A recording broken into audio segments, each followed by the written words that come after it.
HEC पर एक समय में रांची की बड़ी आबादी निर्भर करती थी। समय बदलने के साथ ही आज एचईसी की स्थिति अत्यंत दयनीय हो गई है। कंपनी के अधिकारियों और कर्मचारियों को महीने से वेतन नहीं मिल पा रहा है। कर्मचारियों ने आरोप लगाया कि इस स्थिति के कारण वे अपने बच्चों के स्कूल की फीस का भुगतान नहीं कर पा रहे या परिवार के बीमार सदस्यों का इलाज नहीं करा पा रहे हैं। साथ ही आर्थिक परेशानियों से प्रतिदिन जूझना पड़ रहा है। कर्मियों में इसको लेकर काफी रोष है। क्या कुछ कहा एचईसी कर्मियों ने, सुनिए।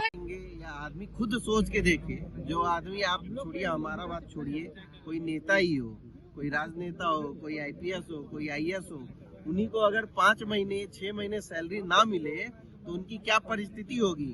तो 6 महीने आप छोड़ दीजिए, या 6 महीने 1 साल नहीं, 1.5 साल नहीं, पूरे 2 साल होने वाले हैं, वेतन नहीं दिया गया है। तो दिक्कत ये बताने की सर हमको अपनी जरूरत नहीं है। ये आदमी के चेहरे से, उसके आंखों से पता चल जाएगा कि क्या दिक्कत आ रहा है। लेकिन अब तो ऐसा हाल है कि ये आप सोचिए कि सरकार को ऐसा नहीं है कि हम लोग बताए नहीं, मंत्रालय को हम लोग बताए नहीं, अपनी परिस्थिति से अवगत नहीं कराए, ऐसा नहीं है।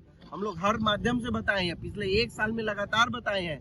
लेकिन ये इनका, सरकार का हो, मंत्रालय का हो, ये हमारे उच्च प्रबंधन का हो, इनका ये अड़ियलपन, इनका ये जो एक संवेदनहीनता ही दिखाता है कि ये हमारी समस्याओं को, बिना वेतन भुगतान के आदमी का जीवन, परिवार जीवन यापन कैसे चल रहा होगा, ये वो समझने को तैयार नहीं है। तो ये उनका अड़ियलपन और इनकी संवेदनहीनता ही बताता है।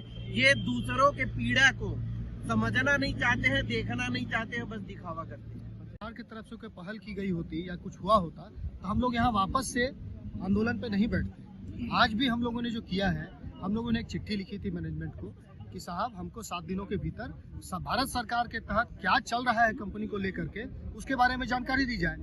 हम लोगों को अंधेरे में रखा जा रहा है। हमारी कंपनी को चलाने का कोई उचित प्रबंधन ही लोग नहीं कर रहे हैं। हमारे डायरेक्टर सीएमडी साहब को बीएचईएल से लाके बैठाया तो जरूर गया है, लेकिन उनको पंगु बना के रखा गया है।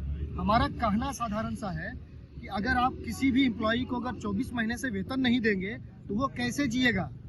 इसके जीने का प्रक्रिया भी भारत सरकार बता दे हम लोगों को। भारत सरकार की कंपनी है और भारत सरकार ही इसको चलाने को इच्छुक नहीं है। एक छोटा सा एग्जाम्पल दे रहे हैं।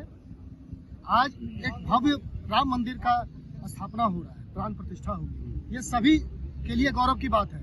लेकिन क्या एक उद्योग जगत का एक मंदिर एचईसी, उसको बचाने के लिए सरकार थोड़ा सा बड़ा हृदय नहीं दिखा सकती है? ये खबर आई थी कि आप लोग का कुछ महीनों का वेतन दिया जा रहा है, वो क्या सच था उसमें?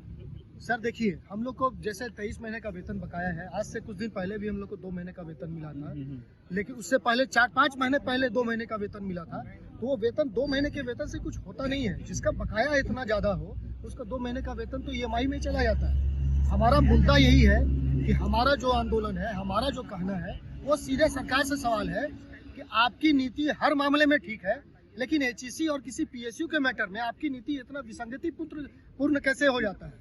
आप इसके बारे में क्या विचार करके रखे हैं, हमको ये बताइए।